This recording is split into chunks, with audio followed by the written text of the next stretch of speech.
Pourquoi la Bible interdit-elle les tatouages dans Lévitique 19, 28, mais personne ne respecte Lévitique 19, 19?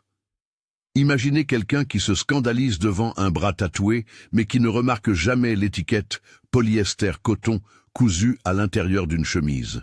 Pourquoi notre regard se fixe sur l'encre de la peau et ignore la fibre du vêtement, alors que les deux prescriptions se trouvent dans le même verset, dans le même chapitre de la même loi?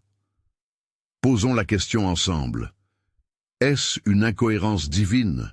Une sélection humaine de versets confortables, ou y a-t-il une clé herméneutique qui éclaire la différence? Avant d'aller plus loin, écoutons en quelques mots ce que disent ces textes. Dans le chapitre 19 de Lévitique, on trouve une injonction qui vise les marques sur le corps en lien avec des pratiques rituelles et d'affliction. Le peuple israélite est averti de ne pas se livrer à des coupures et à des tatouages qui sont associés aux rites de deuil ou d'appartenance à des divinités étrangères. Lévitique 19, 28.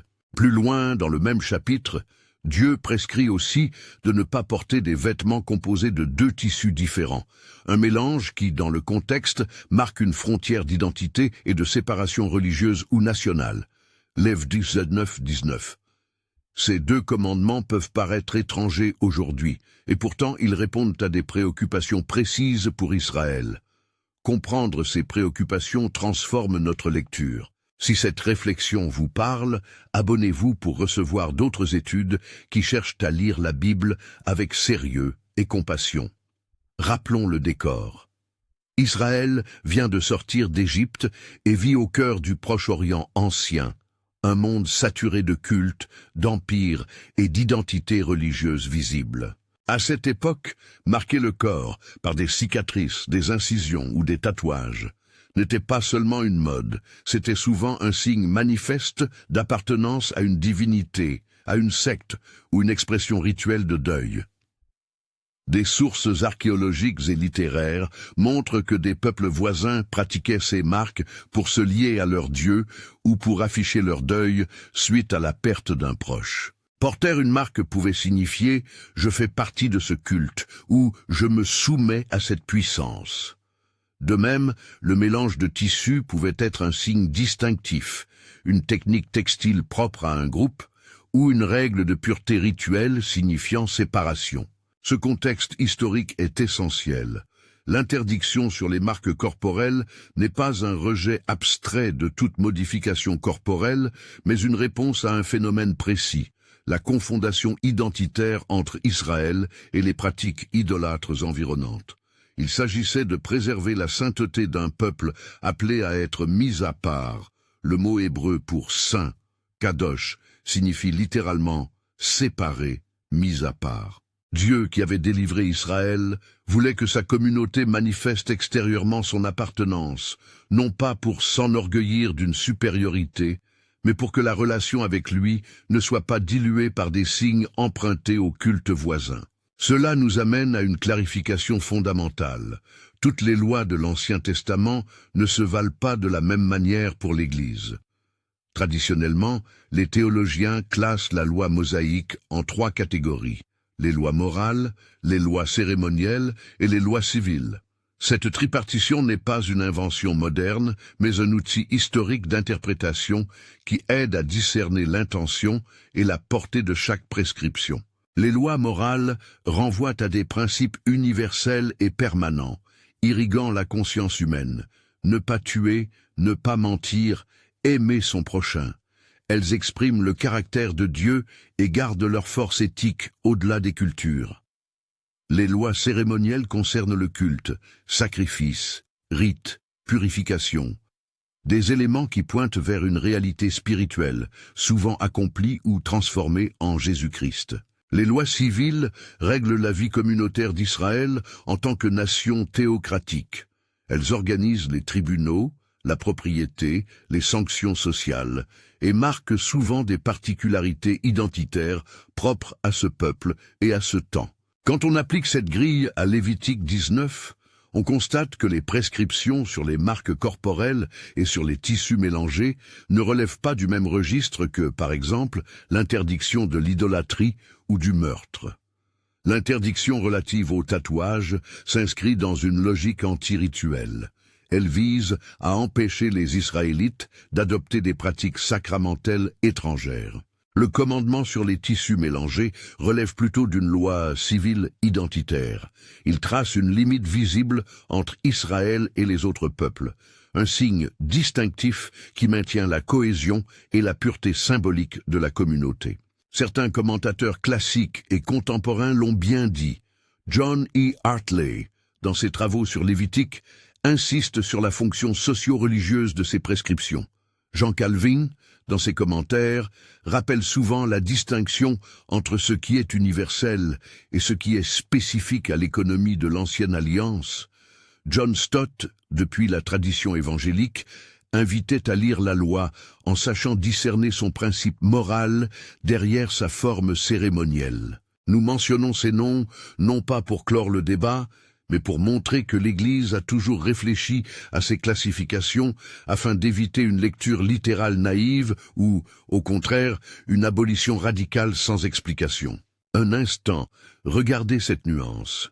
Si la loi sur les tatouages interdisait tout signe corporel, quelle qu'en soit la finalité, cela aurait été formulé différemment. Or, la mise en relation avec le deuil rituel et les cultes païens dans le contexte du Proche-Orient nous montre que l'enjeu était l'idolâtrie, pas l'ornement individuel. De même, la règle sur les tissus mixtes ne vise pas la recherche textile ou l'innovation technique. Elle trace une frontière culturelle. Comprendre l'intention dissipe l'apparente contradiction. Alors pourquoi aujourd'hui certains chrétiens condamnent les tatouages et ignorent les tissus mélangés? Plusieurs raisons se combinent. D'abord, la mémoire culturelle sélective. Certains interdits anciens ont été repris comme marqueurs moraux par des églises ou des milieux culturels précis. Ils deviennent des symboles identitaires modernes. Condamner les tatouages peut signifier, pour certains, affirmer une moralité visible. Ensuite, la visibilité et la permanence des tatouages suscitent des jugements esthétiques et moraux immédiats. Un symbole sur la peau attire l'œil et la réaction, alors qu'un vêtement est anodin et changeable. Enfin, il y a la dimension sociologique. Les modes, les emplois, les normes sociales influencent ce qui est pointé du doigt. Mais une herméneutique responsable nous invite à ne pas confondre l'étiquette culturelle du moment avec une prescription universelle et immuable. Et que dit le Nouveau Testament au sujet de tout cela? Jésus déclare qu'il n'est pas venu abolir la loi, mais l'accomplir. Matthieu 5, 17, 19. Cela veut dire que les cérémonies et les signes qui annonçaient une réalité spirituelle, le sacrifice, la purification, les célébrations cultuelles, trouvent leur plénitude en lui. Paul, dans ses lettres, développe cette reconfiguration. En Christ, les frontières ethniques et rituelles perdent leur pouvoir identitaire ultime, voire notamment Galates 3, car l'appartenance se réalise désormais dans une nouvelle solidarité fondée sur la foi. Mais Paul ne jette pas la lettre de la loi à la poubelle sans discernement. Il réinterprète son effet. Ainsi, ce n'est pas parce que certaines prescriptions ne s'appliquent plus littéralement que leurs principes éthiques deviennent insignifiants. Voilà la clé. Le principe sous-jacent, la sainteté, la séparation pour Dieu, la destinée communautaire, demeurent. Paul rappelle une vérité qui nous concerne directement. Nos corps sont des temples du Saint-Esprit. 1 Corinthiens 6, 19, 20. Ce langage n'est pas une condamnation de toute modification corporelle, mais une invitation profonde à considérer le corps comme espace de présence divine et témoin vivant du Seigneur. John Stott et d'autres ont souligné que, pour le chrétien, l'important est la transformation intérieure qui se reflète dans la vie extérieure. Jésus résume tout cela par un critère ultime, l'amour mutuel comme signe de la vraie identité chrétienne. Jean 13, 35. Alors, comment agir aujourd'hui face à la question des tatouages? Je veux proposer quelques critères pratiques, ancrés dans l'ensemble de la Bible, sans tomber ni dans le légaliste, ni dans le relativisme naïf. D'abord, la motivation. Pourquoi voulez-vous ce tatouage? Est-ce un acte d'identification à une croyance contraire à l'Évangile? Est-ce une manière de marquer une douleur non résolue, une colère ou une quête d'appartenance à des pratiques nuisibles? Si la motivation est de revendiquer l'idolâtrie ou de glorifier des valeurs contraires à l'Évangile, il faut renoncer. Mais si c'est un désir d'expression artistique ou le souvenir d'un passage de grâce, la motivation peut être analysée spirituellement. Ensuite, le message. Que dit le motif aux autres? Communique-t-il quelque chose qui peut nuire à votre témoignage, offenser inutilement ou semer la confusion? Un symbole explicitement idolâtre ou offensant pour la communauté chrétienne demande prudence. À l'inverse, un symbole d'espérance, de mémoire d'un chemin de foi, peut contribuer à un témoignage authentique si le cœur est aligné. Troisièmement, la conscience et la communauté. Paul parle de la conscience et de l'édification mutuelle. Si un tatouage blesse inutilement des frères et sœurs, si votre présence dans l'Église devient occasion d'achoppement, il faut peser ce facteur. La liberté chrétienne n'est pas un permis d'offenser la conscience des autres volontairement. Cherchez conseil, priez, parlez avec des responsables spirituels et des amis de foi. Quatrièmement, la permanence. Un tatouage dur. Ses implications futures pour l'emploi, la famille, la mission doivent être considérées. Le disciple ne vit pas dans l'excès d'attachement à l'apparence, mais il doit penser aux conséquences pratiques de ses choix. Enfin, la mise en garde contre deux extrêmes. Le légaliste dira que toute inscription sur la chair est péché, sans regarder le cœur ni le contexte historique. Le permissif dira que tout est permis et que l'intention est secondaire.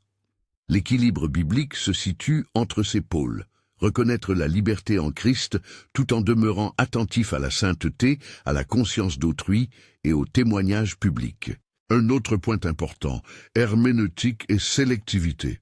Il est tentant d'extraire un verset pour légitimer une préférence culturelle et d'ignorer un autre parce qu'il est inconfortable. Cette pratique est un défaut spirituel. Elle instrumentalise la parole pour confirmer nos inclinaisons. Une lecture responsable implique de rechercher l'intention divine, de comparer les textes, d'écouter l'ensemble de la révélation et l'enseignement du Nouveau Testament. Quand cela arrive, notre foi devient plus honnête, plus cohérente. Rappelez-vous ceci, les interdits du Lévitique ne sont pas des catalogues arbitraires de bonnes manières, mais des instruments mis en place pour que le peuple de Dieu reste identifiable et consacré. Avec l'arrivée du Christ, l'identité se fait désormais autrement. Non plus par des signes externes imposés comme exclusifs, mais par une transformation qui rend la communauté visible par l'amour, la justice et la sainteté intérieure manifestées extérieurement. Ainsi, la question que vous devez vous poser n'est pas simplement « puis-je me faire tatouer ?», mais « à qui j'appartiens et comment ma vie manifeste-t-elle cette appartenance ?» Si vous êtes interpellé par cette réponse, prenez un moment pour prier et demandez sagesse dans vos décisions. Cherchez la communauté, discutez humblement, et n'ayez pas peur de laisser votre conscience être modelée par la parole. Permettez-moi de dire deux choses pratiques, très concrètes, qui peuvent aider. Si vous songez à un tatouage, 1. Attendez. Donnez-vous un temps de discernement, 6 mois à 1 an, pour vérifier que ce désir s'inscrit dans une trajectoire de foi et non dans un instant d'émotion. 2. Présentez-le à quelqu'un de plus mature dans la foi et écoutez-lui, non pour obéir à un jugement social, mais pour recevoir un regard spirituel qui peut apporter prudence et sagesse. Approchons maintenant du cœur pastoral de ce message. Au-delà des débats théologiques, Dieu nous appelle à une relation vivante. Il se soucie de nos choix extérieurs, non pour nous asservir, mais parce qu'il révèle ce qui est à l'intérieur. Le corps, dit Paul, est le lieu où l'esprit habite. Il mérite notre respect et notre considération. Ce principe doit guider nos décisions, plus que des règles abstraites imposées sans réflexion. La question finale revient comme un miroir. Votre vie, vos choix visibles, disent-ils, j'appartiens à Dieu ? votre manière d'aimer, de vous sacrifier, d'être intègre dans vos engagements quotidiens, voilà le marquage le plus puissant que l'Évangile demande. Un tatouage ne vous qualifie pas comme saint, une vie transformée par la grâce, oui. Approchons-nous maintenant pour un instant de prière, si votre cœur est touché. Seigneur, Jésus, nous venons devant toi avec nos questions et nos hésitations. Pardonne-nous quand nous utilisons ta parole pour justifier nos préférences ou pour condamner sans amour. Aide-nous à lire les Écritures avec honnêteté, à discerner ce qui était pour une nation dans un temps donné et ce qui témoigne de ton caractère éternel. Purifie nos motivations quand elles sont orgueilleuses, guéris nos blessures quand nous cherchons des marques pour cacher la douleur, et donne-nous la sagesse d'agir d'une manière qui honore ton nom et qui édifie les autres. Rends notre corps temple vivant de ton esprit, afin que notre manière d'être parle de toi par l'amour, la justice et la fidélité. Amen. Avant de conclure, un dernier rappel. Éviter la sélectivité biblique n'est pas simplement un exercice intellectuel, c'est une discipline d'humilité qui protège l'Église de l'hypocrisie.